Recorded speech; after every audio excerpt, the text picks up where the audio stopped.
Welcome back. I thought we'd have a little fun this week, a little adventure, some storytelling, and some crazy ideas, and painting of unusual pictures, and paradigm busting concepts, all for the purpose of mental, spiritual yoga and to stretch our mind and our imagination, not to preach or to proselytize, not to convince or cajole, but just to think upon these things. And these are the these are some of the thoughts. And here's where we'll head off. There's a great prayer. There are many great prayers, obviously. Prayer isn't just a wonderful treasure chest we can dip into, but there is one great prayer that has had my attention for many years now, and it had a line in it that I had never really heard anything like it before the first time I heard it. But it said, "Please relieve me of the bondage of self." Maybe you've heard this prayer, maybe you haven't. That's incidental to what I'm going to be talking about. But this idea that being relieved of this bondage or this constriction, this little straitjacket of self, and of course, that could be physical self, this tiny little physical fragment that I live in, but it could also be an emotional or psychological cell that I live in that's so small, and to be relieved of that and to know the fullness of being. So this week's topic starts with that prayer, relieve me of the bondage of self. What do you think? You like that so far? If you do, great. If you don't, just stay tuned. We'll see where it goes. But uh, uh, I'm going to talk about being locked into this bondage of self. I'm going to chat about the current scientific consensus. The current scientific consensus, by far, based on the most recent surveys, 80, 90, possibly more than 90% of modern scientists and the scientific point of view holds to something called scientific materialism. Scientific materialism means everything can be distilled and boiled down to the essential, the essence of matter and energy, the interaction of matter and energy. Everything can be explained by that. And that's been the dominant worldview for 300 years now, scientific materialism. And most scientists hold to it, not all of them, but I'm not making a judgment or a criticism of that by any stretch of the imagination. You could see how the mind of men could be so compelled by scientific materialism because it's answered so many questions. It's led to so many upgrades. It's helped human beings come out of the muck of superstition and feebleness, and develop so many great wonders of the modern life that help us live longer, better, healthier lives. Scientific materialism. Well, scientific materialism. Well, there's another side to that, but I won't get there for a moment. So since my time is limited, I'm gonna paint a very brief picture of scientific materialism. Somewhere a long time ago, 13 billion years ago, there was a hard to explain, but it definitely happened based on the current scientific paradigm. There was a gigantic, how shall we say, poof, and then matter and energy began to expand at an astonishing rate beyond the beyond. But still, be that as it may, it was a million years before there were combinations of atoms that turned into molecules. And then there were billions of years, literally, of nothing but supernova and comets and gases and explosions and things running into other things. It was matter and energy running into each other, and in a largely undirected, undesigned way. That's the key to scientific materialism.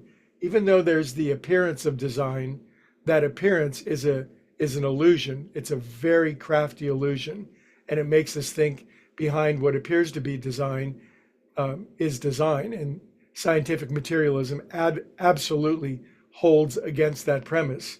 So what that means is somewhere about apparently 4 or 5 billion years ago, there was this weird origin of life Some say it was lightning hitting gas at a particular temperature with a particular amount of energy.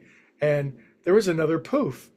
And the poof was life started very small, obviously, one-celled organism.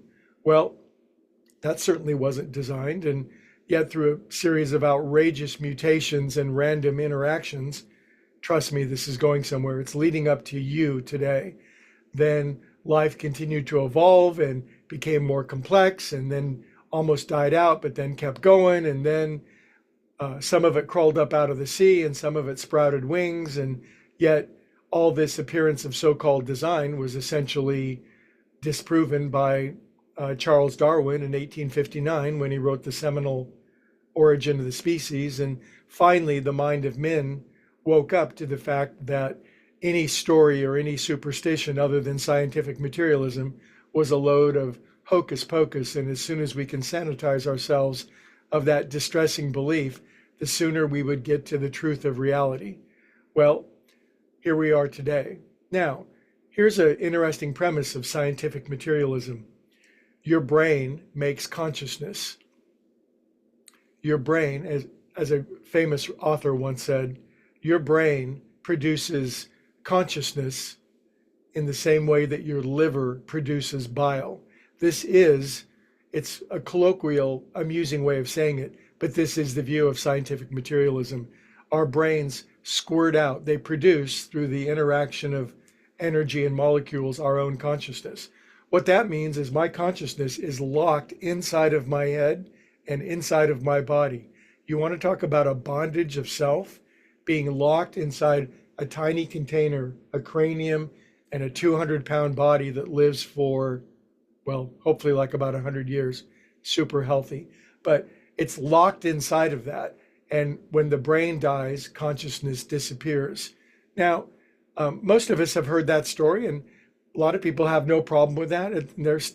I'm spiritual, but there's a real conflict. The word conflict comes from the Latin word confligere. It means to strike. It means the minds of men for 300 years have been hypnotized into the bondage of self. I'm locked into me, you're locked into you.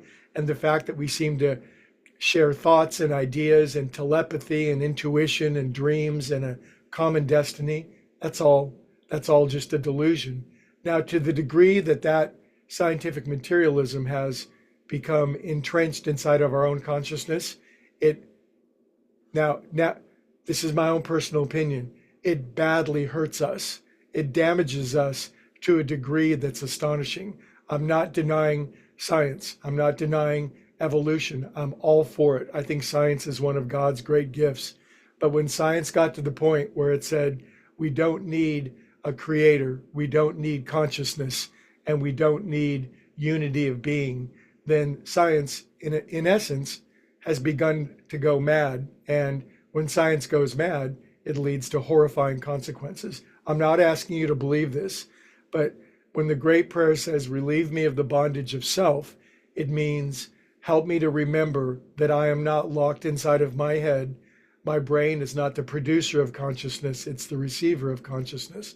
And because of that, I am available and eligible for constant spiritual upgrade. And the other side of scientific materialism, of course, is spiritualism or idealism. And every human being has this deep fundamental choice. And thank God it is a choice. You can decide, is your brain a product of random mutations? And are you locked inside of your brain? And when your brain dies, is it poof? Or are you actually a spiritual being having a spiritual life, eligible for endless upgrade? That's a spicy topic for the week. Have a great day. I'll see you guys tomorrow.